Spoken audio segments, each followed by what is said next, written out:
They say you never really know someone until you see them at their worst. I used to think that was just something people said to sound wise, one of those throwaway lines you hear at dinner parties or read in self-help books. But I learned the hard way that it's the truth, a brutal, unforgiving truth that can tear your life apart in ways you never imagined possible. My name is Ryan Mitchell, and this is the story of how my 15-year marriage imploded in the span of a few months, taking with it everything I thought I knew about love, trust, and the woman I'd built my entire adult life around. This isn't a tale of redemption or forgiveness. It's not a story about finding myself or discovering that everything happens for a reason. It's simply what happened when the person I trusted most in the world decided that our vows, our children, and our life together meant less than her own selfish desires. I'm writing this down because people need to understand that infidelity isn't just about sex. It's about betrayal on every level: financial, emotional, and moral. It's about watching someone you love transform into a stranger who's willing to destroy everything you've built together. And sometimes, it's about finding the strength to fight back when the entire system seems designed to reward the person who wronged you. This story takes place in Georgia, where I learned that divorce laws can be as complicated as the relationships they're meant to dissolve, where equitable distribution doesn't always mean fair, and where proving adultery actually matters in court, where every text message, every receipt, and every lie can become evidence in a battle you never wanted to fight. I'm not looking for sympathy. I'm not trying to paint myself as a perfect husband or a blameless victim. But I am going to tell you exactly what happened, how I discovered the truth, and what I did about it. Because when your world falls apart, you have two choices. You can let it bury you, or you can dig yourself out and make damn sure that the people responsible face consequences for their actions. The first crack in my perfect life appeared on a Tuesday in late September, though I didn't recognize it for what it was at the time. I was sitting in my home office, reviewing quarterly reports for the logistics company I'd spent 12 years building from the ground up. The business was finally hitting its stride. We'd just secured two major contracts that would increase our revenue by 40%. Everything I'd worked for was coming together. My wife, Jennifer, and I had two kids, Emma, 13, and Noah, 10. We lived in a 4-bedroom house in Marietta, with a pool in the backyard and a golden retriever named Bailey. On paper, we were living the American dream. Jennifer had been acting differently for about 3 months, but I'd chalked it up to stress. She'd started a new position as a marketing director at a tech startup in Atlanta back in June, and the commute was eating up more of her time. She'd always been ambitious, and I admired that about her.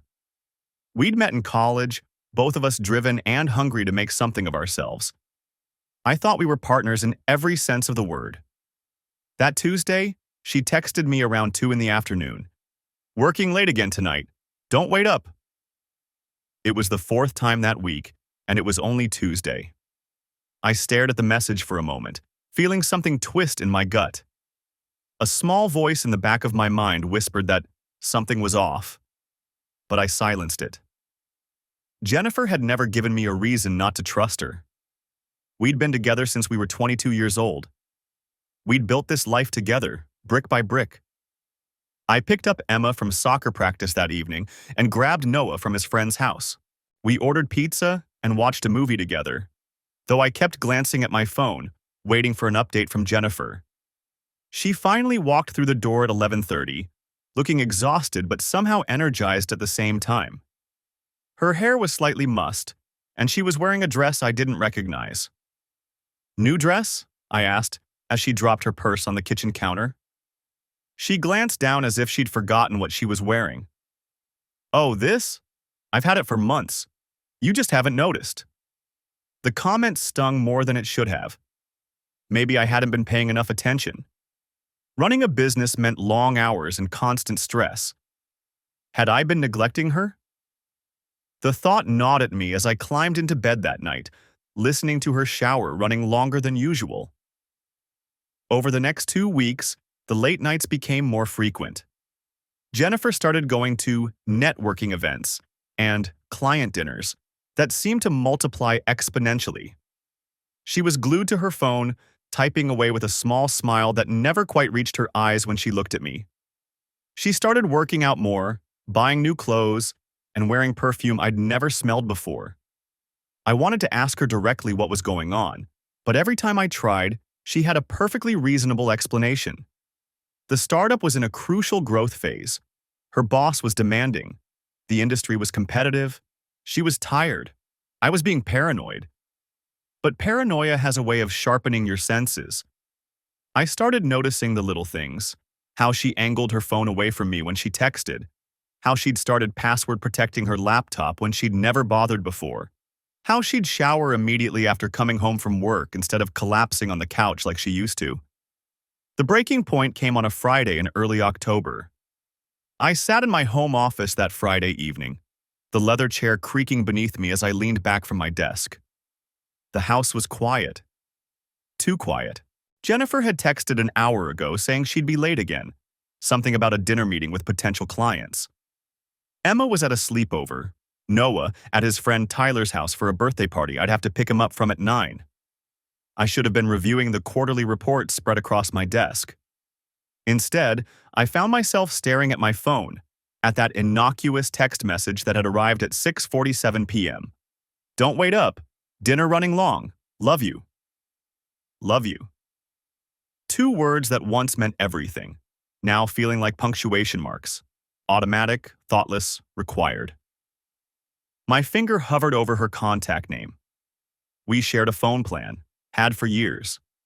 Family plan through AT&T, all our devices linked. I'd set it up myself back in 2019, never thinking twice about the account access it gave me. Why would I? We were married. We trusted each other. The thought came unbidden. I could check. Not her phone. That was always with her now. Password protected with a code she'd changed from our anniversary date to something I didn't know. But the account itself, the call logs and text records accessible through the carrier's website. Metadata, they called it. Who she'd been calling, when, for how long. My stomach turned at the idea. This wasn't who I was. I didn't spy on my wife. We'd built our marriage on mutual respect, on faith in each other. Checking her phone records felt like admitting defeat, like crossing a line I couldn't uncross. But then again, she'd already crossed lines, hadn't she? The lies about working late, the new passwords, the perfume and the dresses and the way she angled her screen away whenever I walked into a room. I opened my laptop. The AT&T login page loaded, familiar blue and white interface. My fingers typed the username and password from muscle memory. I paid the bills every month after all. The account dashboard appeared showing our 4 lines. Mine, Jennifer's, Emma's, and Noah's. I clicked on Jennifer's number. The call log populated the screen, a month's worth of data displayed in neat rows. Incoming, outgoing, text messages. Times and durations. Numbers I recognized, her mother, her sister, her assistant Kimberly. And then one number that appeared with striking frequency. A local Atlanta number, 404 area code. It appeared 17 times in the past week alone. Calls ranging from 8 minutes to 43 minutes. Text messages, dozens of them, sent at all hours. 11:47 p.m. on Tuesday. 6:23 a.m. on Wednesday. 2:15 p.m. yesterday while I'd been in a meeting with my distribution manager. My hand reached for my personal phone, the one Jennifer never touched. I entered the number into a reverse lookup site I'd used occasionally for business purposes, verifying vendor contacts and screening potential hires. The result came back in seconds. Kevin Paulson. Age 34. Current employment listed as Senior Account Executive at Meridian Tech Solutions. Meridian Tech Solutions. Jennifer's company. I sat back, processing. A coworker. Not just a coworker. I remembered the name now. She'd mentioned him before, casually, in passing. Kevin from sales closed a huge deal today. Kevin's presenting at the conference next month. Always Kevin, never his last name. Always in that breezy tone that suggested he was just another colleague in an office full of them. 17 calls in 1 week, texts at midnight. I pulled up the detailed text log, though it showed only timestamps and phone numbers, not content. The pattern was damning enough. A text from her at 11:52 p.m. on Monday. His response 3 minutes later. Another exchange at 12:17 a.m. and another at 12:43 a.m. What kind of work conversation happened at 1:45 in the morning? The call log showed a 43-minute conversation on Wednesday at 7:15 p.m., right when she'd texted me that she was stuck in traffic on 285. I remembered that text. I'd been making dinner, had added extra seasoning to the chicken to keep it from drying out while I waited for her. She'd walked in at 8:30, apologizing about the traffic, kissing my cheek with those same lies on her lips. My jaw clenched. I forced myself to breathe slowly, to think clearly. This was evidence, yes, but evidence of what exactly? An affair seemed obvious, but obvious wasn't the same as certain. Maybe they really were just colleagues. Maybe there was a project, something confidential she couldn't discuss, some legitimate reason for all this contact. Even as I thought it, I knew I was grasping at straws. I downloaded the call logs, saving them as a PDF to a folder I created and labeled 2024 taxes, innocuous enough that Jennifer wouldn't look twice if she somehow accessed my computer. Then I pulled up our bank statements, something else I had every right to access as joint account holder.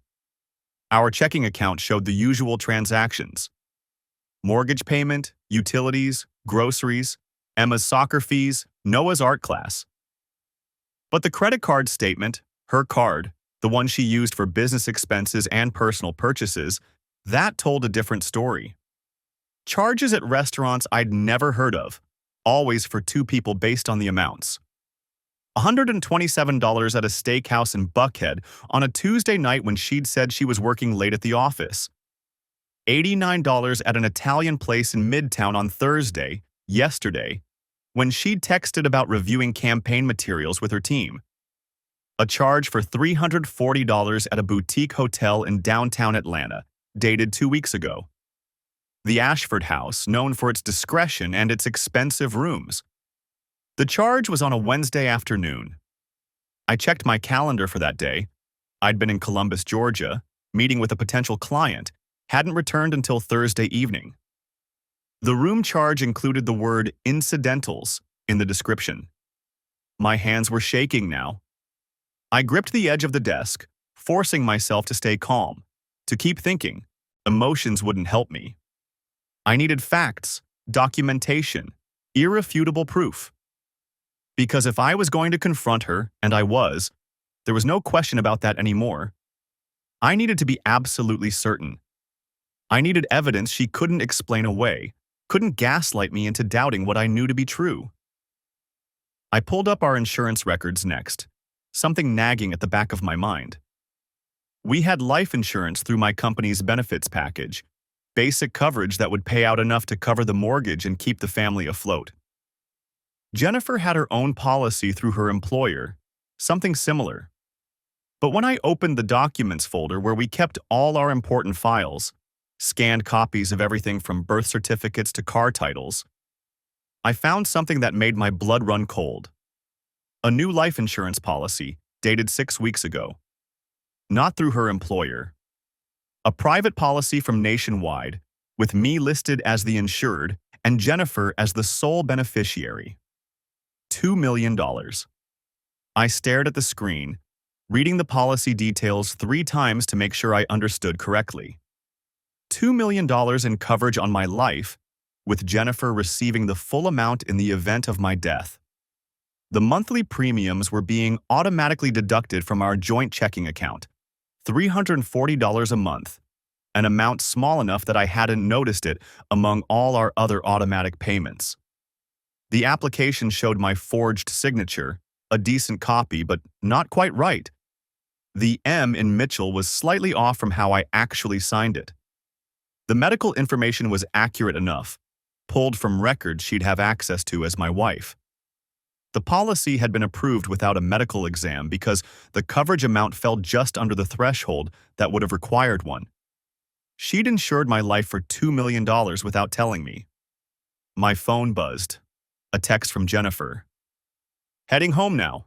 Be there in 20 minutes. I saved everything. The call logs, the bank statements, the insurance policy, to an encrypted flash drive I kept in my desk drawer. Then I cleared my browser history and closed the laptop, my mind racing. $2 million. Hotel charges. Dozens of calls and texts to Kevin Paulson. Late nights and lies and new passwords. The pieces were there, but they weren't quite forming a complete picture yet. An affair, yes. I was 99% certain of that now. But the insurance policy added a dimension I hadn't considered, something darker than simple infidelity. I needed more information. I needed to know exactly what I was dealing with before I made my next move. The garage door rumbled open downstairs. Jennifer was home. I stood up, smoothing my shirt, composing my face into something approaching normal. When I walked downstairs, she was setting her purse on the kitchen counter, her jacket still on, looking tired, but not guilty. "Hey," she said, offering a small smile. "Sorry I'm so late. How was your day?" "Fine," I said. "Productive." "How was dinner?" "Oh, the usual client schmoozing. I'm exhausted." She kicked off her heels, padding toward the stairs in her stockinged feet. "I'm going to take a quick shower and head to bed. You picking up Noah?" "At 9, yeah." "Okay, don't forget his overnight bag is still in the laundry room from last weekend." She disappeared upstairs and I heard the bathroom door close, the shower start running. I stood in the kitchen, listening to the water run, and began planning my next steps. I lay in bed beside her, staring at the ceiling while she slept. The soft rise and fall of her breathing, a sound that had comforted me for 15 years, now felt like a mockery. Every exhale seemed to whisper, "Liar." Every inhale, a preparation for the next deception. The insurance policy haunted me most. I could rationalize the affair as much as it gutted me. People grew apart. Marriages failed. It happened every day across America, but a secret $2 million life insurance policy with a forged signature? That wasn't about growing apart. That was something else entirely. I needed more. Not just evidence of the affair, I had that in abundance, but clarity on what Jennifer was actually planning. The policy had been taken out 6 weeks ago. What had happened in the 6 weeks since? What came next? At 3:47 a.m., I gave up on sleep and retreated to my office. I pulled up the phone records again, this time going back further.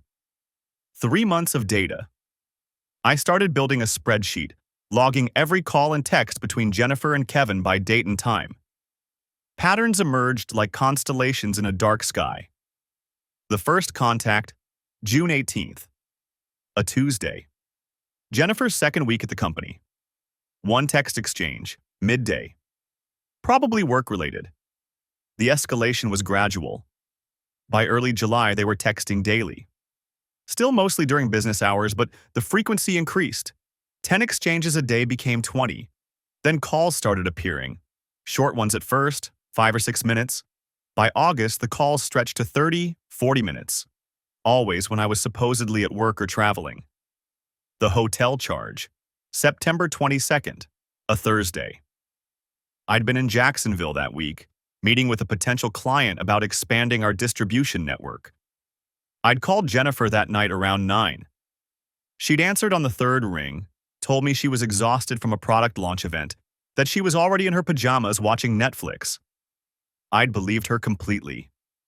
She'd been in a boutique hotel 12 miles from our house with Kevin Paulson. The insurance policy, August 29th. According to the documentation I'd photographed, that was the application date. I pulled up my calendar for August. I'd been home that entire week. No travel. How had she managed to forge my signature and submit the application without my knowledge? I opened my email and searched for anything from the insurance company. Nothing in my inbox. I checked the spam folder, the trash. Still nothing. Then I remembered. Jennifer handled most of our mail. She got home before me most days, brought in the stack from the mailbox. Had there been correspondence she'd intercepted? My phone buzzed. A text from my business partner, Craig Donovan. "You up? Saw your email about the Jacksonville contract come through. Everything okay?" I'd forgotten I'd sent that at midnight, wrapping up details on the client proposal. Craig knew my work habits, but even for me, middle-of-the-night emails were unusual. "Fine, just couldn't sleep. New baby keeping you up?" "Yeah, feeding time. You sure you're good? You sound off lately." Craig and I had built our logistics company from nothing over 12 years. We'd survived the 2008 recession, the pandemic, countless close calls with bankruptcy. He knew me better than almost anyone. "We should talk, not about work. Can you meet for breakfast? 7 at Rosie's?" There was a long pause. Then, "I'll be there." I needed someone to know. Not everything, not yet, but enough. If something happened to me, someone outside my immediate circle needed to understand that things weren't what they appeared. At 5:30, I showered and dressed quietly. Jennifer didn't stir. I left a note on the kitchen counter. Early meeting. Home by 9. The same kind of note I'd left hundreds of times before. Rosie's Diner was a Marietta institution, a chrome and vinyl throwback that served breakfast all day and didn't believe in small portions. Craig was already in our usual booth when I arrived, looking exhausted. His daughter Lily was 3 months old, and the sleepless nights showed in the shadows under his eyes. "You look worse than me," he said as I slid into the seat across from him. "And I've been up since 2 with a screaming infant." The waitress brought coffee without being asked. I wrapped my hands around the mug, feeling the heat seep into my palms. "I need to tell you something," I said, "and I need you to just listen until I'm done." Craig's expression shifted from concerned to serious. He set down his menu. "Okay." I told him about the affair. The phone records, the hotel charge, the behavioral changes. I watched his face harden as I spoke. Craig had always liked Jennifer, had been a groomsman at our wedding. Then I told him about the insurance policy. "Jesus Christ," he said quietly. "Ryan, I know what it looks like." "Do you?" "Because it looks like your wife is planning to kill you." Hearing someone else say it out loud made it real in a way my own thoughts hadn't. I felt something cold settle in my chest. "I don't know what she's planning," I said. "Maybe it's just financial preparation for a divorce. Maybe she wanted to make sure she'd be set if we split and I died unexpectedly. People do weird things when they're having affairs. People don't forge their husband's signature on a $2 million life insurance policy when they're planning a divorce," Craig said. "That's not asset protection. That's something else." The waitress returned for our order. We both asked for the usual: eggs, bacon, toast, going through the familiar motions while discussing the unfamiliar nightmare my life had become. "Have you talked to a lawyer?" Craig asked when she'd gone. "Not yet. I wanted more information first." "More information about what?" "You have phone records proving an affair and documentation of insurance fraud. What else do you need?" "I need to know what they're planning." I leaned forward, lowering my voice. "The policy was taken out 6 weeks ago. If Jennifer just wanted money for after a divorce, she wouldn't have forged my signature. She would have asked me to sign it, told me it was a good idea for the kids' security, whatever. The forgery means she didn't want me to know about it. And the only reason she wouldn't want me to know about a life insurance policy on my life is if she's planning to collect on it while I'm still supposed to be alive." Craig stared at me. "You think she's going to try to kill you?" "I think I need to find out if that's what she's planning, before I confront her, before I file for divorce, because if I'm right, and I tip my hand too early, I didn't finish the sentence.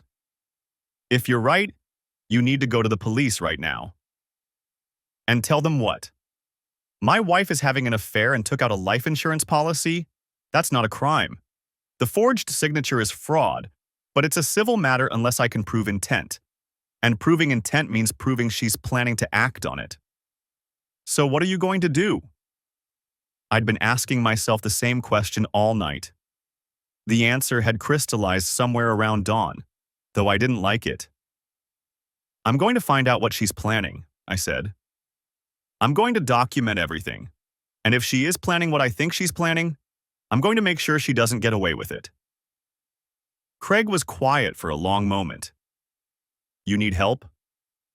I need you to know what's happening. If something happens to me, anything that looks like an accident, you go to the police with what I've told you. You make sure they investigate. Ryan, I'm serious. Car accident, fall down the stairs, drowning in the pool, anything. You make noise. You don't let them write it off as bad luck. Our food arrived. We ate in silence for a few minutes, the weight of the conversation settling over us. There's something else I need, I said finally. I need to know if the company can survive without me for a while. If things go the way I think they might, I'm going to need to disappear for a bit. Craig's fork stopped halfway to his mouth. Disappear? Not permanently. But if I'm going to catch Jennifer in the act, if she is planning what I think, I might need to let her think she's succeeded. You want to fake your own death? I want to be prepared for that possibility, which means making sure the business can run without me, that you can handle things if I'm gone for a few weeks or months. This is insane. I know. You could just leave her, file for divorce, take your evidence to court, and walk away. And if I do that, and she's already set something in motion, what if there's a plan in place that moves forward whether I know about it or not? I met his eyes. I need to know the truth, all of it. And I need to make sure that if she's trying to kill me, she pays for it. Craig rubbed his face with both hands. Okay, he said finally. Okay. The company can survive without you for a while. We've got good people and I can handle the day-to-day. But Ryan, you need to be careful. If you're right about this. I know. No, I don't think you do. If Jennifer is planning to kill you for insurance money, that means she's capable of something most people aren't. That means she's dangerous. You can't underestimate that. I thought about the woman sleeping in my bed. The woman who'd held my hand during Emma's birth, who'd cried on my shoulder when her father died, who'd built a life with me brick by brick over 15 years. I know, I said again. But I wasn't sure I really did. I spent the next 3 days installing surveillance equipment in my own home. The irony wasn't lost on me. 15 years of marriage, and here I was, ordering voice-activated recorders from an online security supplier, paying extra for overnight shipping. I told Jennifer I was upgrading our home security system after reading about break-ins in the neighborhood. She barely looked up from her phone. The recorders were small, no bigger than USB drives, with 72-hour battery life. I placed one in the living room, hidden inside the decorative bowl on the bookshelf. Another went into our bedroom, tucked behind the alarm clock on her nightstand. The third I positioned in my home office, affixed to the underside of my desk with magnetic tape. I also installed an app on my laptop that would record audio whenever the microphone detected voices. The whole setup cost me just under $800 in 3 hours of careful work while Jennifer was at the office. Then I waited. For 2 days, I got nothing useful. Conversations about Emma's upcoming science fair project. Jennifer reminding Noah to finish his homework. A phone call with her mother about Thanksgiving plans. Normal domestic life, the kind I'd taken for granted for 15 years. On the third day, everything changed. I was at my warehouse in Duluth, reviewing shipping manifests with my operations manager, when my phone buzzed. The surveillance app had detected a conversation in my home office and automatically uploaded the audio file to my secure cloud storage. Jennifer wasn't supposed to be home. She'd told me that morning she had back-to-back meetings until 6. I excused myself, walked to my private office and closed the door. My hands were shaking as I pulled up the file and pressed play. Jennifer's voice came through first, slightly muffled but clear enough. "I'm in his office now. He's at the warehouse." A male voice responded, tinny through speakerphone. "Kevin, are you sure he doesn't suspect anything?" "He's clueless, completely wrapped up in his business. I could probably walk in wearing a sign that says, 'I'm cheating on you,' and he wouldn't notice." The casual contempt in her voice hit me like a physical blow. "What about the policy?" Kevin asked. "All set. 2 million, and he has no idea." I intercepted the confirmation letter before he saw it. His signature was easy enough to copy. I've been depositing his checks for years. "And you're sure it'll pay out for an accident?" My blood went cold. I read the entire policy. Accidental death pays double, 4 million total. No suicide clause applies, no waiting period because I backdated the start date using his old medical records. Jesus, Jen, you really thought this through. Of course I did. Do you think I'd risk this without a plan? A pause. The question is timing. It needs to look completely natural. No suspicion. What are you thinking? He goes hiking every Sunday morning at Red Top Mountain. Takes the same trail, always alone. Says it helps him think. Her voice dropped lower, more calculated. The overlook trail has that steep section near the ridge. Loose gravel, 100-foot drop. People have fallen before. My vision blurred. I gripped the edge of my desk, forcing myself to keep listening. "You want to push him off a cliff?" Kevin sounded uncertain now, maybe even scared. "I want it to look like he slipped. There's a difference. We'd need to time it right. Early morning, no witnesses. I could be there with him, playing the devastated wife who tried to grab him but couldn't hold on. This is insane. This is $4 million, Kevin. 4 million. Plus whatever I get from the business and the house in the divorce settlement if we go that route instead. But this way is cleaner, faster, and I don't have to split assets with him or deal with lawyers for months. What about the kids? They'll be fine. Tragic accident. Daddy's gone. But mommy's here and we'll get through it together. They're young enough that they'll adjust. And with $4 million, I can give them everything they need." When? This Sunday. He mentioned wanting to get out early, before the trail gets crowded. I'll suggest coming with him, say I want to spend time together. He'll be thrilled. He's been complaining that we never do anything as a couple anymore. The recording continued for another few minutes, but I'd heard enough. They discussed logistics, how Jennifer would suggest stopping at the overlook for photos, how she'd position herself behind him, how she'd make the push look like a stumble. Kevin would be her alibi, confirming they'd texted that morning but hadn't seen each other. She'd call 911 hysterical, play the grieving widow perfectly. They'd thought of everything. I sat in my office for 20 minutes after the recording ended, staring at nothing. My wife, the woman I'd married at 22, who'd held my hand in the delivery room when Emma was born, who'd helped me build my business from nothing, was planning to murder me in 4 days. Not for passion, not in a moment of rage, but for money. Calculated, premeditated murder. I forwarded the recording to 3 different email addresses, including Craig's, with a message. "If anything happens to me, give this to the police immediately." Then I called Detective Raymond Ellis with the Cobb County Police Department. I'd met Ellis 2 years earlier when someone had broken into one of my warehouses. He was thorough, professional, and most importantly, he'd given me his direct number and told me to call if I ever needed anything. I'd never imagined I'd need it for this. "Ryan Mitchell," he said when he answered. "Been a while. What can I do for you?" "I need to meet with you. Today if possible. It's urgent." Something in my voice must have conveyed the seriousness. "I can do 3 o'clock at the precinct. That work?" "I'll be there." I spent the next hour making copies of everything. The phone records, the credit card statements, the forged insurance documents, and most damning of all, the recording. I put the originals in my office safe and carried the copies in a manila envelope. At 2:45, I was sitting in an interview room at the Cobb County Police Department, waiting.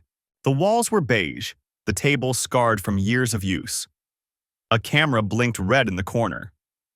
Ellis arrived at 3 on the dot, carrying a notepad and a cup of coffee. He was in his early 50s, gray hair cut military short, with the kind of weathered face that suggested he'd seen everything. "So," he said, sitting across from me, "what's this about?" I slid the envelope across the table. "My wife is planning to kill me this Sunday. I have proof." To his credit, Ellis didn't laugh or dismiss me. He opened the envelope and started reading. His expression grew darker with each page. When he got to the transcript of the recording, I'd had it professionally transcribed that afternoon, he looked up at me. "You have the actual audio?" I pulled out my phone and played it for him.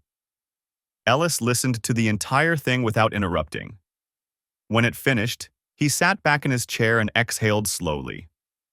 "Well," he said, "that's conspiracy to commit murder and insurance fraud. Possibly more depending on what else we find." He looked at me carefully. "You understand what this means? Your marriage is over. Your wife is going to prison. Your kids are going to lose their mother." "I understand, but I'd rather they lose their mother than lose their father to a staged hiking accident." He nodded slowly. "Fair enough. Here's what we're going to do."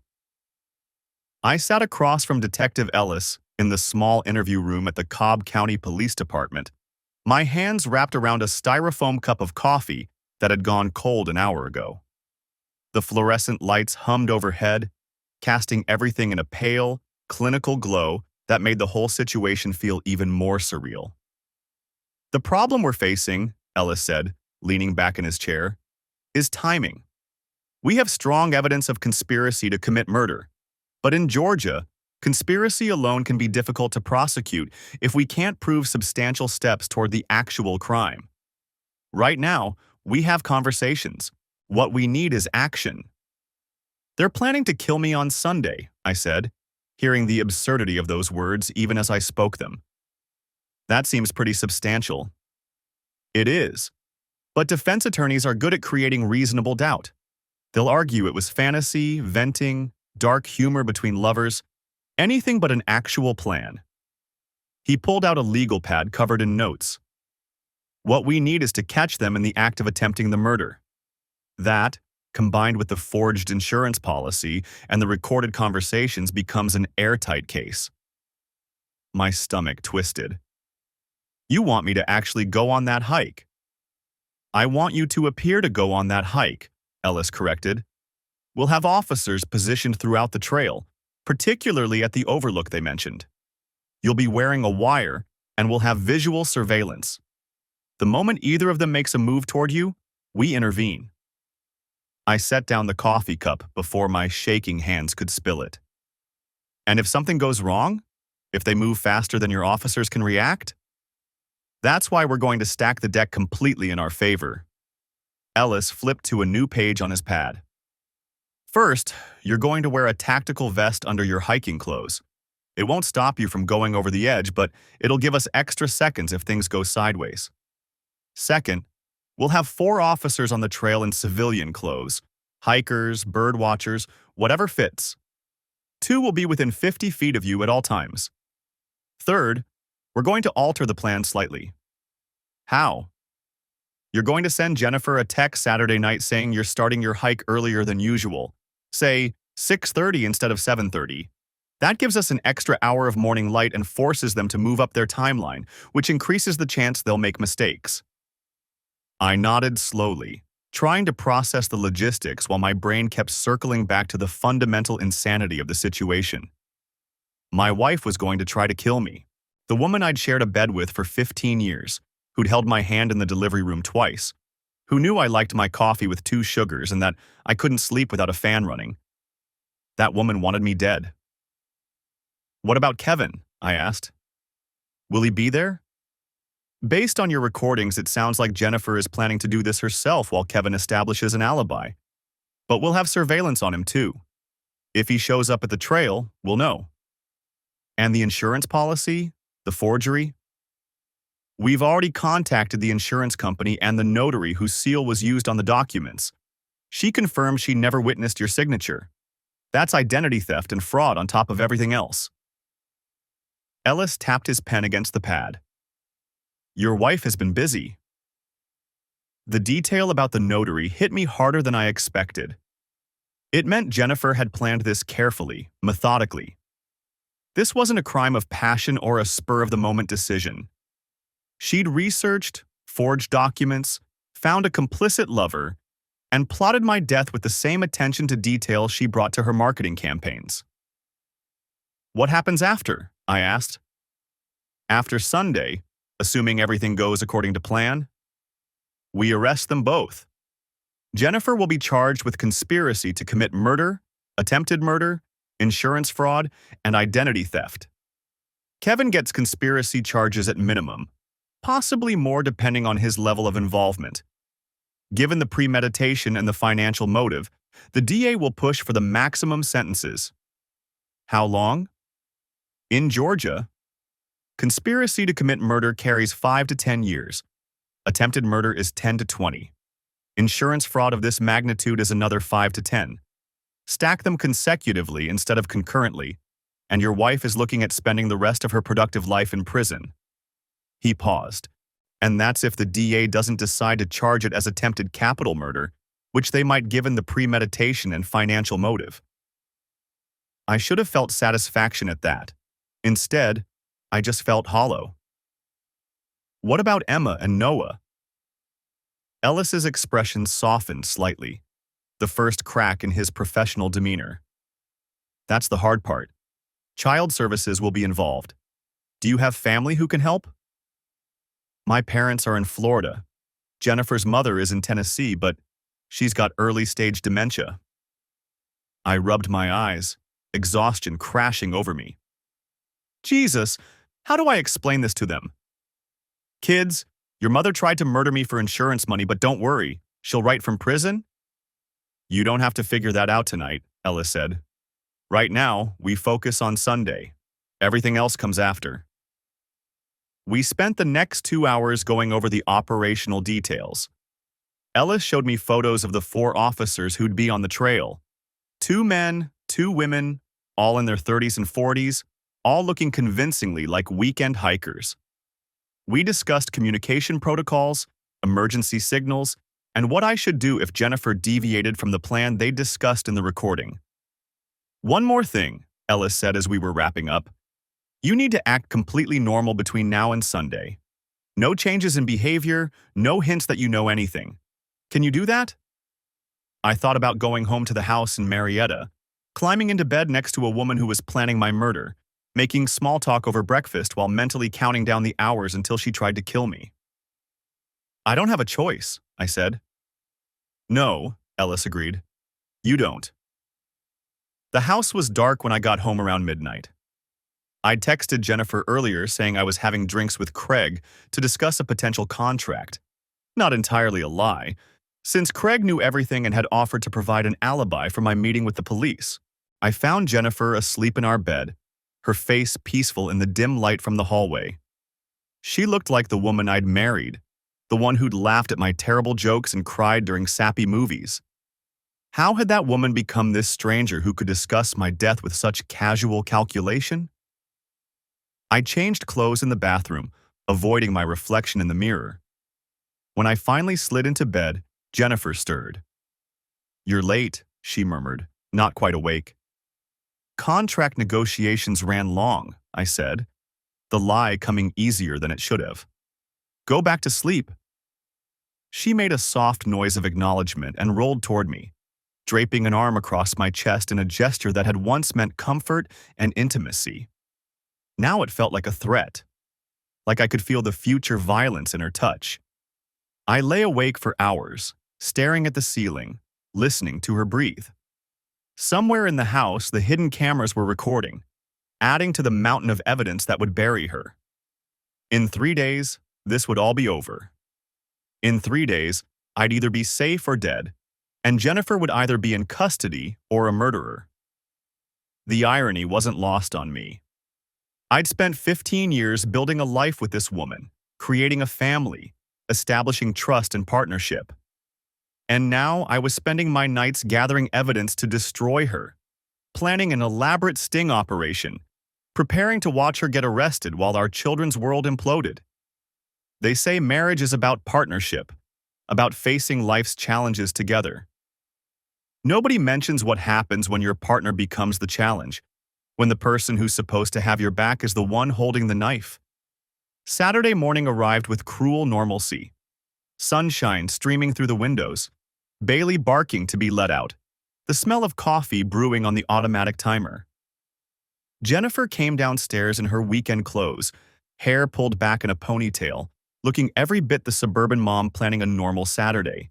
"Morning," she said, kissing my cheek. "What's on your agenda today?" I forced a smile, thinking about the tactical vest Detective Ellis would deliver later, about the 4 officers studying maps of Red Top Mountain, about the text message I'd send tonight that would set everything in motion. "Just the usual," I said, "getting ready for my hike tomorrow." The rest of Saturday passed in a fog of forced normalcy. I took Noah to his friend's birthday party at the trampoline park, stood with the other parents making small talk about school fundraisers and whether the Braves had a shot at the playoffs. My phone buzzed twice with messages from Detective Ellis, logistical details about tomorrow's operation. I stepped outside to read them, pretending I was dealing with a work emergency. Jennifer spent the afternoon at the salon. She came home with fresh highlights and a manicure, her nails painted a soft coral. She looked beautiful, radiant even. I wondered if this was part of her preparation, making sure she'd photograph well for the news cameras, the grieving widow who just lost her husband in a tragic hiking accident. "You look nice," I said when she walked into the kitchen. She smiled, that same warm smile I'd fallen in love with 17 years ago. "Thank you. I thought I'd treat myself." Emma was at a sleepover. Noah was in the living room playing video games, the sounds of explosions and digital warfare filtering through the house. Jennifer started preparing dinner. Chicken marsala, one of my favorites. The irony wasn't lost on me. Was this her version of a last meal? I watched her move around the kitchen with practiced efficiency, chopping mushrooms, seasoning the chicken. How many times had we stood in this exact space, working together to prepare family dinners? Thousands, probably. She'd slice vegetables while I set the table. We'd talk about our days, about the kids' homework assignments and upcoming parent-teacher conferences, ordinary moments that had comprised our life together. Now every gesture felt calculated. The way she touched my shoulder when she passed behind me. The concerned look when I said I had a headache. The suggestion that we open a bottle of wine with dinner. "Actually, I should probably skip the wine," I said. "Early morning tomorrow, remember? Want to have a clear head for the hike." Something flickered across her face. Disappointment? Frustration? It was gone before I could identify it. "Right, of course," she said. "I'll just have a small glass then." We ate dinner as a family, Noah chattering about the birthday party, about how his friend Tyler had done a backflip into the foam pit and nearly knocked out his front tooth. Jennifer laughed in all the right places, asked follow-up questions. She was good at this, the performance of domestic contentment. I'd just never realized it was a performance before. After dinner, I retreated to my office under the pretense of catching up on work emails. In reality, I was reviewing the plan for tomorrow one more time. Detective Ellis had sent me a detailed breakdown. 6 officers total. 2 will be on the trail ahead of you, posing as hikers. 2 will be behind. I'll be in the parking lot with Officer Stephanie Grant. You'll wear the vest under a loose windbreaker. It shouldn't be noticeable. The wire is voice-activated, so you don't need to worry about turning it on. Just act natural. Let her make the first move. We need clear intent before we intervene. Act natural. as if there was anything natural about hiking with my wife while waiting for her to try to kill me. My hands were shaking.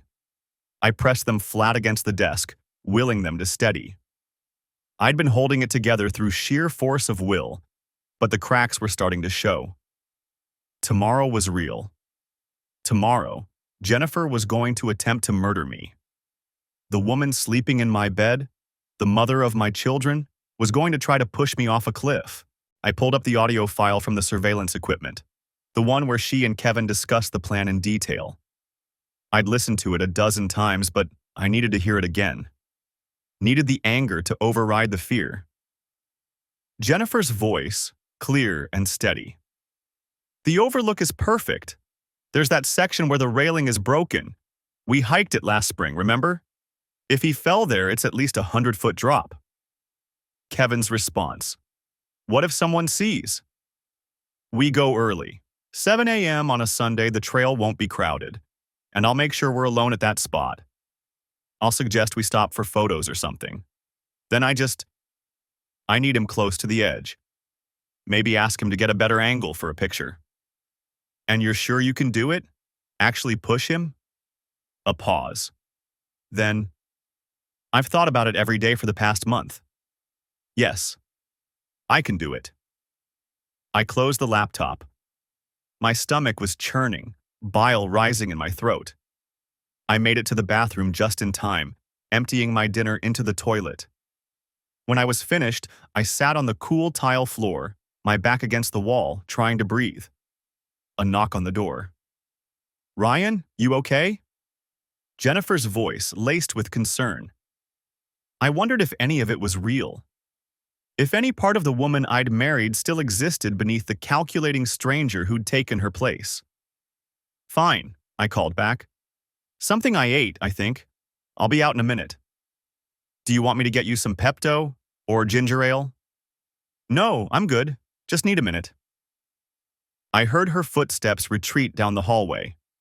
I pulled myself up, rinsed my mouth, splashed cold water on my face. The man in the mirror looked haggard, dark circles under his eyes, his skin pale. I looked like someone who knew he was supposed to die tomorrow. I needed to pull it together. Just 12 more hours. 12 hours of pretending everything was normal, and then it would be over. When I emerged from the bathroom, Jennifer was in bed, reading a novel. She looked up when I entered. Feeling better? Yeah, must have been something at the party. Those trampoline places are germ factories. She set down her book.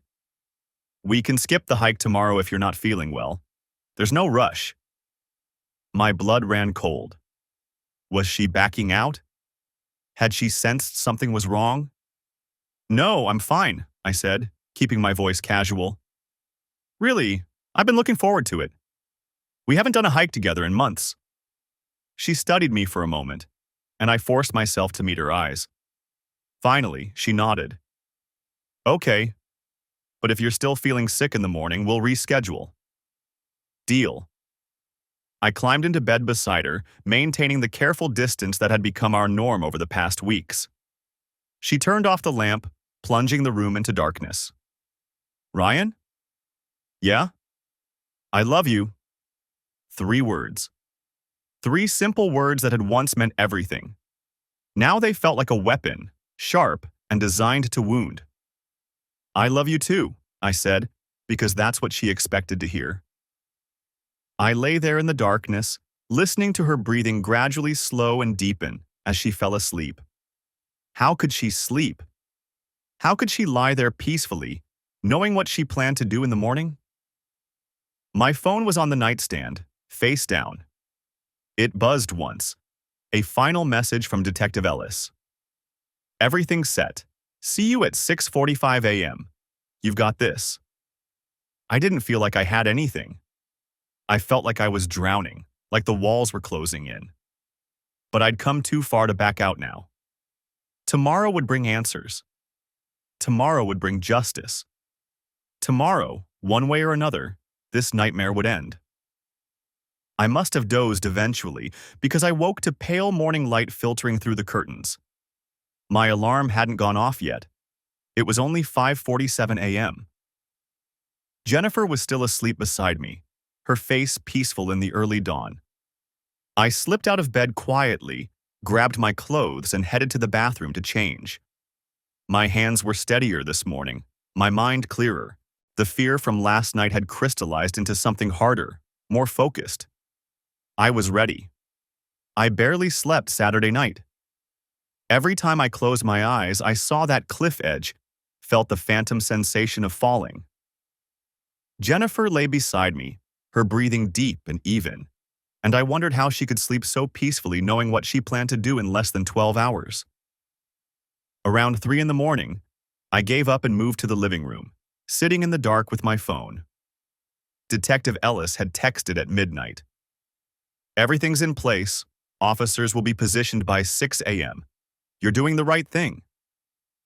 The right thing. I turned the phrase over in my mind, testing its weight. The right thing would have been marrying someone who didn't want me dead. The right thing would have been noticing sooner that my wife had become a stranger.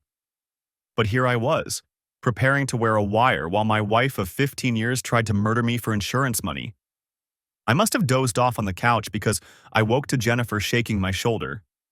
Sunlight streamed through the windows. It was already past 6. "Ryan, what are you doing down here?" She was already dressed in athletic wear, her hair pulled back in a ponytail. She looked so normal, so much like the woman I'd married. "I thought you'd want to get an early start on your hike." My heart hammered against my ribs. Couldn't sleep. Work stuff on my mind. "You work too hard." She smiled, and it didn't reach her eyes. "That's why you need these Sunday hikes. Clear your head."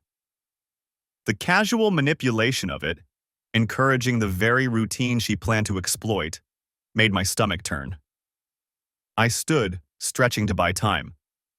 "Yeah, you're right. I made coffee, and I packed you some trail mix and water." She gestured toward the kitchen counter where my hiking backpack sat, already prepared. How thoughtful. How considerate. Making sure I had everything I needed for my own murder. "Thanks." The word came out steady despite the rage building in my chest. "You're not going to that yoga class this morning?" Cancelled it. She poured herself coffee, not meeting my eyes. "Thought I'd take the kids to brunch instead. Let you have your alone time." An alibi. She was establishing an alibi with our children while Kevin, or maybe she planned to do it herself, pushed me off that cliff. My phone buzzed. A text from Ellis. "In position. Take your time. We're ready when you are." "I should get going," I said. "Want to beat the heat?" Jennifer crossed to me, rising on her toes to kiss my cheek. Her lips felt like ice against my skin. "Be careful out there. Some of those trails can be dangerous." I looked directly into her eyes, those blue eyes I'd once thought I could read like a book. "I'm always careful." "I know, but still." She squeezed my hand. "I worry about you on those steep sections. One wrong step and—" She trailed off, shaking her head. "Just promise me you'll stay on the marked trails." "I promise," I lied. Same as she was lying. Same as we'd apparently been lying to each other for months. The drive to Red Top Mountain took 40 minutes. I used the time to call Ellis on the hands-free system. "How are you holding up?" His voice was calm, professional. "I've been better." "Understandable. Listen, we've got eyes on the parking lot. A silver Honda Civic arrived about 20 minutes ago. Registered to Kevin Paulson. He's sitting in the car, hasn't gotten out yet." So Kevin was here. My hands tightened on the steering wheel. "Is he alone?" "Appears to be. We've also got 2 officers on the trail itself, dressed as hikers. They'll maintain distance, but they'll have visual on you the entire time. The moment anything happens, they move in." "What if she doesn't show? What if she changed her mind?" "Then you go for a nice hike and we regroup." "But Ryan, people who plan this carefully don't usually back out. She's going to be there." He was right. I knew he was right. Jennifer didn't do anything halfway. If she'd decided I needed to die, she'd see it through. The parking lot was half full when I arrived. typical for a Sunday morning. I spotted Kevin's Civic immediately, parked in the far corner. The windows were tinted, but I could make out a silhouette in the driver's seat. I parked 3 spaces away from a white van that I assumed held Ellis and his team. My phone rang immediately. "We're going to wire you up now," Ellis said. "Officer Taylor," he caught himself. "Officer Williams will approach your vehicle. He's the guy in the blue windbreaker and hiking boots. Let him in the passenger side." A man matching that description appeared from behind the van, moving casually, like he was just another hiker checking his gear. I unlocked the doors and he slid in beside me. Mr. Mitchell. He was young, maybe 30, with an easy smile that probably put witnesses at ease during interviews. "This won't take long. I need you to unzip your jacket." He worked quickly, attaching a small microphone to the inside of my shirt and running the wire down to a recorder clipped to my waistband. The tactical vest went on next. Thin, lightweight, designed to stop a knife or cushion a blow, but not obvious under my jacket. "The vest isn't going to save you from a 100-foot fall," Williams said, reading my expression. "But if she tries to push you and you manage to grab onto something, it'll protect your torso. And if this goes sideways before you reach the overlook, if she's armed, it gives you a chance." Comforting. "We won't let it get that far." He tested the microphone, speaking into his radio. "Sound check." Ellis's voice crackled back. "Clear as day. We can hear everything." Williams handed me an earpiece, nearly invisible once inserted. "We'll be able to communicate with you through this. If you need to abort, just say the word Bailey, like your dog. Natural enough that it won't raise suspicion." I nodded, my mouth too dry to speak. "You're going to do fine," Williams said. "Just stick to the plan. Head up the main trail toward the overlook. We know that's where she's planning it. You recorded her saying so. Let her make the first move. The second she tries anything physical, we intervene." He left as casually as he'd arrived, disappearing back behind the van. I sat alone in my car, watching Kevin's Civic in my rearview mirror. The driver's door finally opened and Kevin stepped out, stretching like he'd been sitting too long. He was wearing hiking clothes, too, expensive-looking gear that probably cost more than my entire outfit. He pulled out his phone, typed something, then leaned against his car. My phone buzzed. A text from Jennifer. "Have a great hike. Love you." 3 words that meant nothing. 3 words she'd typed while coordinating my murder with her boyfriend. I texted back, "Love you too. See you this afternoon." Ellis's voice came through the earpiece. "Kevin just received a text. He's smiling. I think that was the confirmation signal. He's heading toward the trailhead now." I watched Kevin shoulder a small backpack and start walking. He moved with confidence, like a man without a care in the world. Like a man who wasn't about to help murder someone. "Give him a 5-minute head start," Ellis instructed. "Then you go. We've got officers on the trail who'll keep him in sight. If he approaches you, we'll hear everything." Those 5 minutes stretched into eternity. I watched other hikers come and go, families with kids, an elderly couple holding hands, a woman with 2 golden retrievers that made me think of Bailey and Emma and Noah, and everything I stood to lose. "Okay, Ryan," Ellis said quietly in my ear. "It's time. Remember, we're with you every step of the way. You're not alone up there." But as I stepped out of my car and headed toward the trailhead, my legs shaking and my heart racing, I'd never felt more alone in my life. The trail was busier than I'd anticipated for a Sunday morning in late October. Families with young kids, couples walking dogs, a few serious hikers in technical gear. Normal people doing normal things while I walked toward what should have been my death. Detective Ellis's voice came through my earpiece, barely audible. "We've got eyes on you. Paulson is still at the lower lot. Your wife just turned into the upper parking area." Jennifer had texted me 20 minutes ago. "Running late, but I'll meet you at the overlook like we planned. Can't wait for our hike together." We'd never planned a hike together. I'd mentioned Friday night that I might go to Red Top on Sunday, nothing more. But she'd latched onto it immediately, suddenly enthusiastic about spending time outdoors, about reconnecting. She'd even suggested the Iron Hill Trail specifically, the one with the overlook, the one with the 200-foot drop. I kept my pace steady, nodding at a young couple coming down the trail. The wire under my shirt felt like it was burning against my skin, though I knew that was just my imagination. The tactical vest was thin enough to be invisible under my jacket, but I was hyper-aware of its weight. "She's on the trail now," Ellis said. "Moving fast. She'll catch up to you in about 10 minutes at your current pace." 10 minutes. I'd spent 15 years with this woman. We'd brought 2 children into the world. I'd held her hand in the delivery room, stayed up all night when she had the flu, surprised her with a trip to Napa for our 10th anniversary. And now I was counting down the minutes until she tried to murder me. The trail narrowed as it climbed, winding through dense forest. The leaves were past peak, mostly fallen now, creating a carpet of brown and gold. Beautiful. I'd always loved hiking here, loved the way the city noise faded away, replaced by bird song and wind through the pines. I wondered if I'd ever be able to come back after today. "Ryan," Ellis's voice again. "She's closing the distance, 5 minutes out. Remember, let her make the first move. We need her to actually attempt it." That was the part that made my hands shake.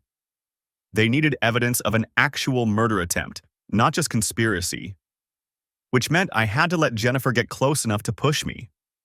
Close enough to kill me if something went wrong.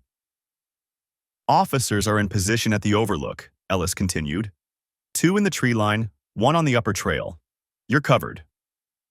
I reached the fork where the trail split, left toward the overlook, right continuing up to the summit. A wooden sign marked the overlook trail with a warning symbol. "Steep drop-off ahead, stay on marked path." Jennifer and Kevin had discussed this exact spot in the recording I'd captured. She'd researched it, even hiked it once with a friend to scout the location. The friend had been Kevin, according to the surveillance footage from the park entrance. I took the left fork. The overlook was another quarter-mile ahead, and the trail got steeper, rockier. Fewer people came this way, too challenging for casual hikers, not challenging enough for the serious ones who wanted the summit. It would be empty this morning.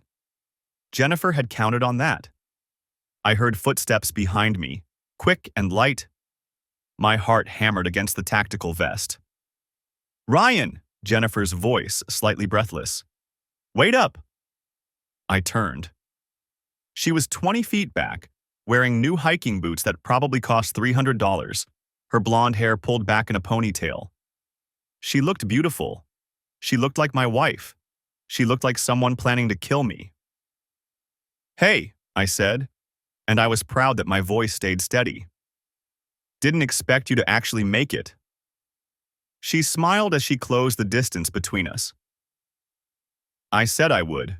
I know I've been distant lately, and I want to fix that. I thought maybe spending time together, just the 2 of us." "Yeah," I said. "That sounds good." We walked together, and it was surreal. She talked about Emma's upcoming soccer tournament, about a funny thing Noah had said at breakfast. Normal conversation. Loving wife conversation.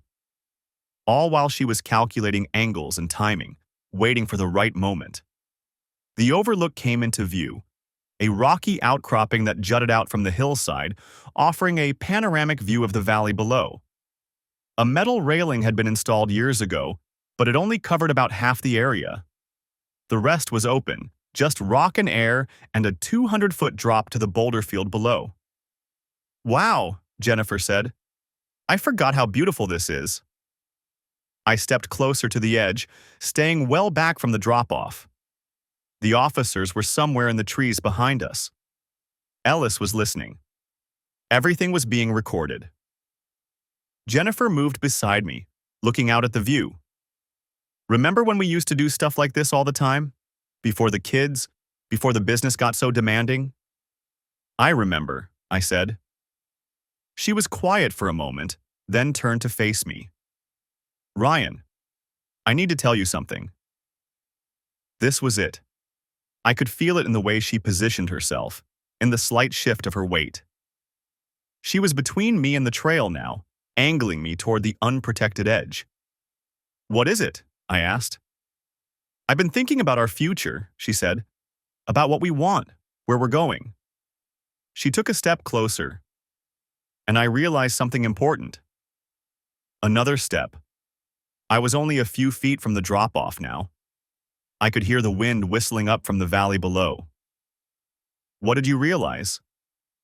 My voice was steady, but my muscles were coiled, ready.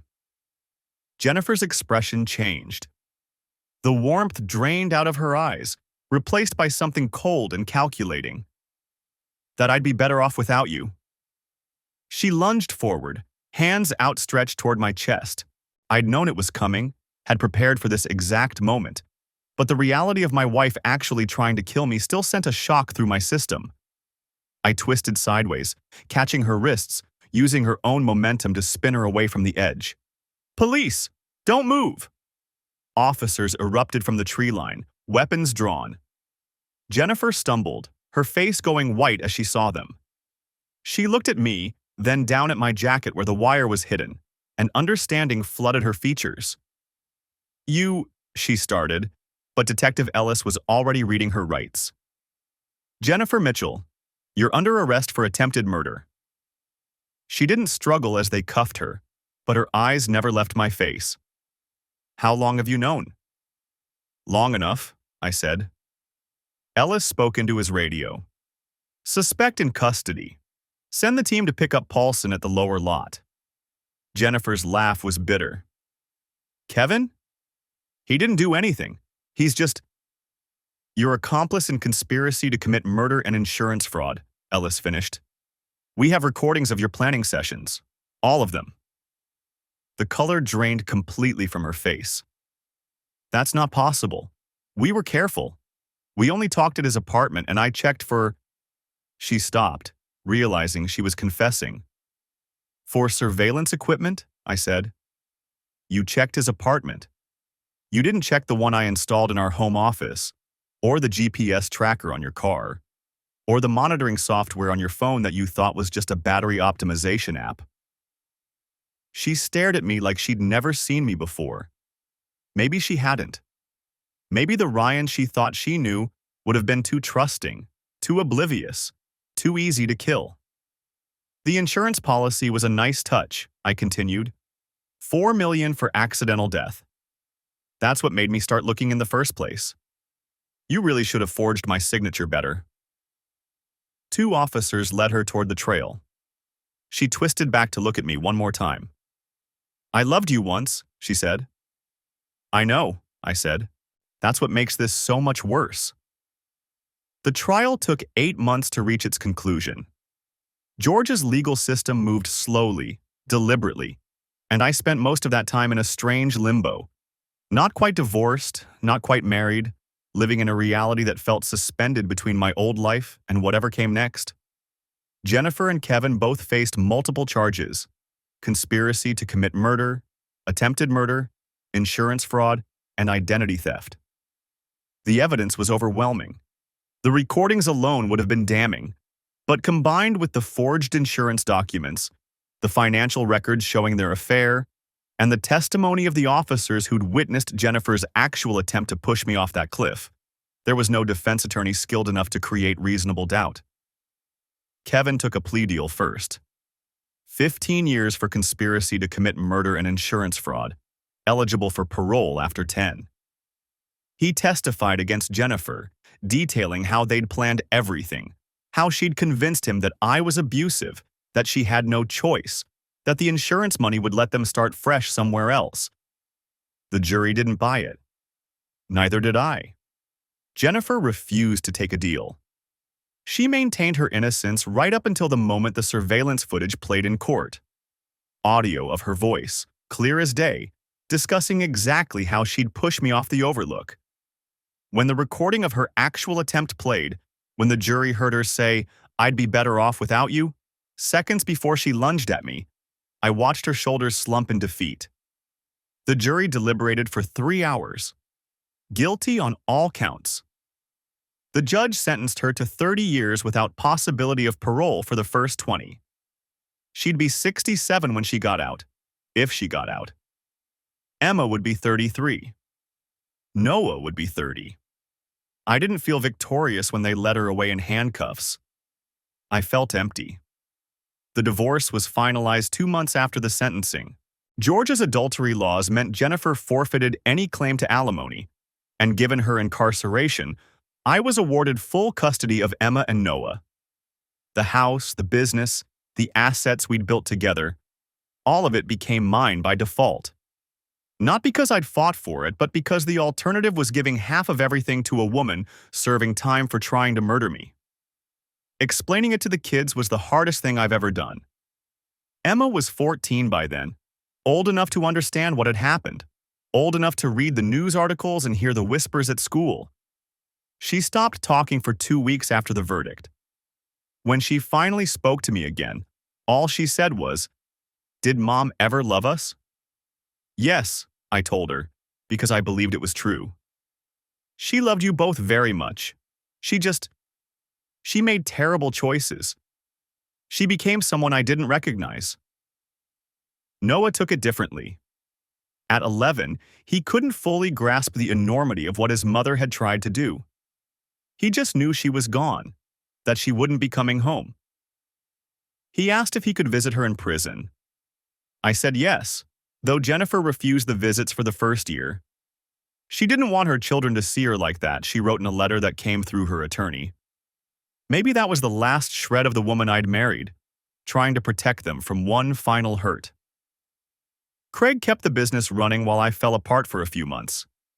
I'd held it together through the investigation, through the trial, through the divorce proceedings. But once it was all over, once there was nothing left to fight, the weight of it crushed me. I spent weeks barely leaving my bedroom while my parents flew in from Florida to help with the kids. "You survived," my father told me one night, sitting on the edge of my bed like I was a child again. "That's what matters. You survived, and your kids still have their father." He was right, but survival felt like such a low bar. I'd survived, but at what cost? My marriage was destroyed. My children's mother was in prison. The life I'd built over 15 years had been reduced to wreckage and evidence bags. Therapy helped, eventually, both for me and for Emma and Noah. We went individually and as a family, learning how to process trauma, how to rebuild trust, how to move forward when the foundation of your world has been shattered. Emma started talking again, slowly. She joined a support group for children of incarcerated parents. She made new friends, kids who understood what it felt like to have a parent in prison, who didn't ask invasive questions or treat her like a victim. Noah took longer. He had nightmares for months, dreams where I disappeared and never came back. He became clingy, afraid to let me out of his sight. But gradually, with help, he started to heal. He started to laugh again, started to trust that I wasn't going anywhere. I sold the house in Marietta. Too many memories, too many ghosts. We moved to a smaller place in Roswell, closer to the kids' schools, closer to Craig's family. A fresh start, as much as any of us could manage. The business thrived, ironically. The publicity from the trial brought in new clients who appreciated the story of resilience, of a man who'd survived his wife's murder plot and kept his company running. I hated the attention, but I couldn't deny the results. We expanded into 3 new states, hired 20 more employees. The thing I'd built became successful beyond my original dreams, though the achievement felt hollow without anyone to share it with. I didn't date for 2 years. Couldn't imagine trusting someone that deeply again. But eventually, I met someone, a teacher at Noah's school, a woman named Rachel who knew my story and didn't run away from it. We took it slow, painfully slow. But she was patient, and she understood that I came with baggage that might never fully unpack. Jennifer wrote to me once from prison, about 18 months into her sentence. The letter was brief. "Ryan, I don't expect forgiveness. I don't expect you to understand. I'm not sure I understand it myself anymore. Somewhere along the way, I convinced myself that what I wanted mattered more than everything we'd built, more than the vows we'd taken, more than your life. I was wrong. I destroyed our family for money and a fantasy that wasn't even real. Kevin and I barely lasted 6 months before I realized he wasn't worth any of it. Nothing was worth what I did. I think about Emma and Noah every day. I hope you're telling them that I loved them, even if I failed them in every way that mattered. I hope you found peace. You deserved better than what I gave you. Jay. I read it once and filed it away. Maybe someday I'd show it to the kids. Maybe not. Some things were better left buried. 3 years after that morning on Red Top Mountain, I stood in my backyard watching Emma's 16th birthday party. She was laughing with her friends, looking so much like her mother that it sometimes hurt to look at her. But she had my sense of humor, my work ethic, my tendency to see the best in people until they proved otherwise. Noah was in the pool with his friends, finally acting like a normal 13-year-old kid instead of a boy traumatized by his mother's choices. He'd started calling Rachel by her first name instead of Miss Carter, which felt like progress. Craig walked over with 2 beers, handing me one. "Hell of a 3 years," he said. "Yeah. You doing okay? Really?" I thought about it. Was I okay? My wife had tried to murder me. My children had lost their mother to prison. I'd spent 8 months in court reliving the worst betrayal of my life. I'd had to rebuild everything from scratch. My family, my sense of trust, my ability to sleep through the night without wondering if someone I loved was planning to kill me. But I was standing in my backyard on a beautiful May afternoon, watching my kids laugh and play. Emma was thriving despite everything. Noah was healing. The business was successful. I had friends who'd stood by me. I had Rachel, who was inside helping with the cake, who'd chosen to build something with a man who came with more baggage than anyone should have to carry. "Yeah," I said finally. "I think I am." And I meant it. People ask me sometimes if I regret how I handled it. If I wish I'd just confronted Jennifer when I first suspected the affair. If I'd filed for divorce and walked away instead of setting up the elaborate sting operation that led to her arrest. The answer is no. If I'd confronted her without evidence, she would have denied everything. She would have gaslit me, made me doubt what I knew to be true. If I'd filed for divorce, she might have accelerated her plans, found another way to kill me before the proceedings concluded. Or she would have gotten away with the affair, walked away with half of everything I'd built, and faced no real consequences for forging my signature on a life insurance policy designed to profit from my death. The way I handled it meant she faced justice. It meant my children understood that actions have consequences, that you can't betray someone's trust and expect to escape unscathed. It meant I survived, and she didn't get a penny of the money she'd been willing to kill for. Was it vindictive? Maybe. Was it necessary? Absolutely. Because here's what I learned. Trust is the foundation of everything. Marriage, family, business, friendship. And when someone violates that trust, when they weaponize your love and your faith in them, you have every right to defend yourself. You have every right to make sure they face the consequences of their choices. I didn't choose to have my wife try to kill me. I didn't choose to become a single father or to explain to my children why their mother was in prison, but I did choose how to respond. I chose to fight back, to gather evidence, to make sure that justice was served. And I'd make the same choice again. The scar from that day is invisible. I never actually fell, never got physically hurt beyond the psychological trauma of watching my wife lunge at me with murder in her eyes. But it's there. A permanent reminder that people are capable of anything when they prioritize their own desires over everything else. Emma asked me last year if I believed in love anymore, if what happened with her mother had broken something fundamental in me. I told her the truth. Yes, I still believe in love. But I also believe in verification. I believe in paying attention to red flags. I believe in trusting your instincts when something feels wrong. And I believe that sometimes the person who loves you the most can become the person who hurts you the worst. That's not cynicism. That's reality. And acknowledging that reality doesn't mean giving up on love or connection or building a life with someone. It just means being smarter about who you trust, about how much of yourself you give away, about recognizing when the person you're with has become someone you don't know anymore. Noah asked me once if I hated his mother. I told him no. Hate requires caring, and I'd stopped caring about Jennifer the moment I heard that recording of her planning my death. What I felt was something closer to pity. Pity for a woman who'd thrown away everything real for something that was never going to last, who'd traded her children's love for money she'd never get to spend, who'd destroyed her own life in pursuit of a fantasy. But I also told him that I'd never forgive her. Forgiveness isn't always possible, and it's not always necessary. Some betrayals are too deep, some wounds too fundamental. You can heal without forgiving. You can move forward without letting go of the anger that kept you alive. The business continues to grow.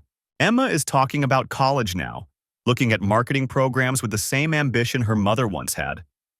Noah wants to be a lawyer, inspired by the prosecutors who put his mother away. Rachel and I are talking about marriage, though we're taking it slow, making sure the foundation is solid before we build anything permanent. And sometimes, late at night when the house is quiet and the kids are asleep, I think about that morning on Red Top Mountain. I think about the moment Jennifer's mask dropped, when I saw the cold calculation in her eyes as she lunged at me. I think about how close I came to dying, how different everything would be if I hadn't trusted my instincts, if I hadn't investigated, if I hadn't set up that sting operation. I think about the life she stole from our children, the years they'll never get back with their mother. I think about the trust she destroyed, not just mine but theirs, and how they'll carry that betrayal forward into their own relationships. And I think about the lesson in all of it, the truth that emerged from the wreckage. You can build a life with someone over 15 years. You can share children and a home and 1,000 ordinary moments. You can think you know them better than you know yourself. And you can still be completely, devastatingly wrong. But that doesn't mean you stop building. It doesn't mean you stop trusting. It just means you build smarter. You trust more carefully. You pay attention to the signs that something's wrong, and you act on them before it's too late. I survived because I paid attention, because I trusted my instincts, because I chose to fight back instead of becoming a victim. And in the end, that's the only thing that matters. Not the money, not the vindication, not even the justice. Just survival. And the chance to build something new from the ashes of what was destroyed. That's enough. It has to be.